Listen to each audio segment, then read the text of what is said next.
A man pulls off the road and happens across a large bag. Inside it rests a mystery that will take 30 years, advanced technology, and a strange connection to solve. This is the story of the Tent Girl.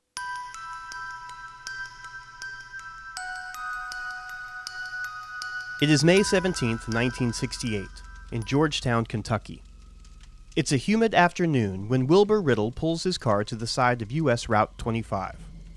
He isn't lost. He's a refrigerator repairman with a side hustle, searching for old glass insulators he can resell for a few bucks apiece. He steps into the tall grass and starts combing the brush near a drainage ditch. And then he sees it, a rolled-up canvas bag, like something you'd pack for camping. He nudges it with his foot. Something smells awful, and so he opens it. Inside, he finds the body of a young woman. No purse, no shoes, no ID. Her hands are visible, but her face is not. The local authorities are called, and the state police quickly follow. The body is in such bad shape that they are unable to retrieve fingerprints. They estimate she's between 16 and 20 years old, long brown hair, a small frame, but there are no obvious wounds, and nothing that suggests foul play. There are no dental records to match, and no one has reported a daughter or a sister missing that fits the description. Investigators try reaching out to carnivals and traveling shows that may have passed through the area, but nothing sticks. There are no clues, and therefore no closure. She is buried as a Jane Doe, but the newspapers give her a nickname anyway, Tent Girl. For 3 decades, the case goes nowhere. Police check local missing persons reports, but nothing matches, and no one comes forward to claim her. She becomes just another cold case, and over time, she fades from headlines and then from public memory. Except for one family. Somewhere in Tennessee, a boy named Todd Matthews grows up hearing about the Tent Girl mystery. It's an eerie story, one of those strange, dark things that gets brought up at a family gathering from time to time. The story sticks with him. And though the details are scarce, the feeling of the story, the loneliness of it, never leaves his mind. There's just something about this story that seems to make a strange connection to this young boy, Todd Matthews. Todd will grow up and get married, and he'll take a job at a factory on the night shift.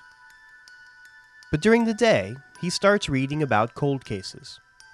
Then, in the earliest years of the internet, he stumbles across a website, the Missing Persons Cold Case Network. And something clicks. Todd will see on that website a digital rendering of the Tent Girl's sketch, and he remembers her story. Todd quickly becomes obsessed. He tracks down old newspaper clippings, forensic sketches, autopsy reports. He memorizes every known detail about the Tent Girl mystery. And then he goes hunting for clues. He keeps a binder of leads. He cross-references the smallest discrepancies. A birthmark, a shoe size, a clothing label that was very common in 1967 but discontinued the next year. He talks to coroners, librarians, and local historians. He learns the names of women who vanished without a trace, sometimes dismissed as runaways or drifters. He becomes fluent in the language of the lost. And the Tent Girl becomes more than a mystery to him. She becomes his mission. It will take many, many months of digging. Back then, the internet isn't what it is today. There is no social media, no searchable databases for the public, just message boards and hand-coded pages, and a lot of dead ends. But one night, after months of searching, he happens across a post. A woman named Rosemary West is looking for her older sister, Barbara Ann Hackmann Taylor.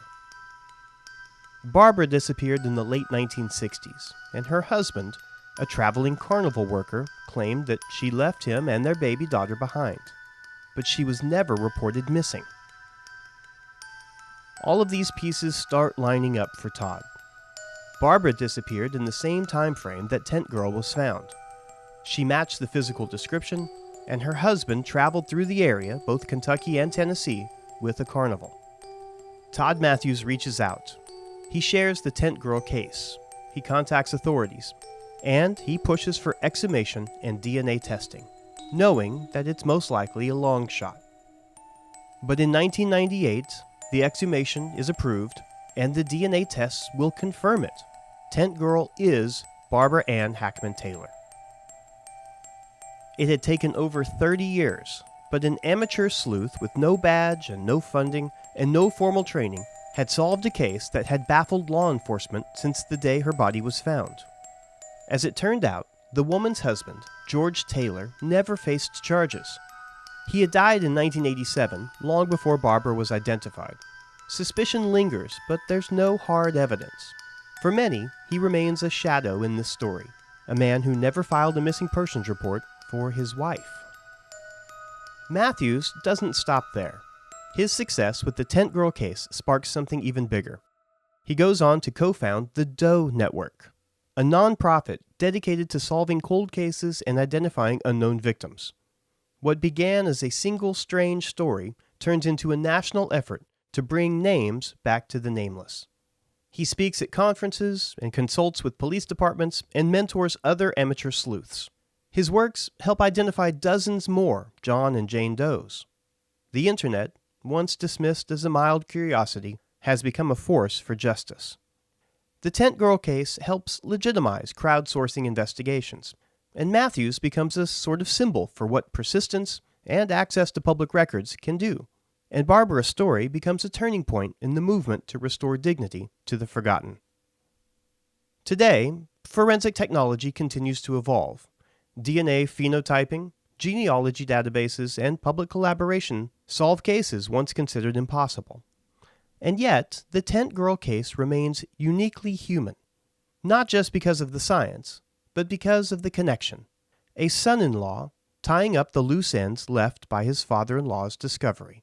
That's right, the man, Wilbur Riddle, who found the body back in 1967, is the father-in-law of the man who would eventually solve the mystery, Todd Matthews. Today, Barbara Ann Hackmann Taylor is no longer a mystery. Her name is etched on a proper headstone. Her daughter knows who her mother was. And thanks to one man who refused to let the silence win, one more story got to be told the right way. It didn't take a badge or a lab. It simply took a connection between the past and the present, between a girl found in a canvas tent bag and the man who married into the mystery. She was never a headline. She wasn't a front-page mystery.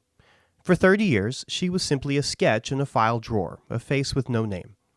And yet, the right person found her. Not with credentials or clearance, but with time and obsession, and a quiet sense that someone had to.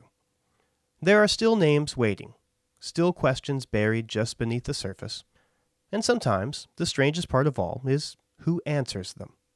She vanished into the silence, but silence doesn't last forever, not when someone out there is still listening. And if a single voice can carry across 30 years of static, then maybe nothing is ever truly lost. Not in a place where the forgotten are still waiting to be found, somewhere just beyond the edge of the map, in Midnight Falls.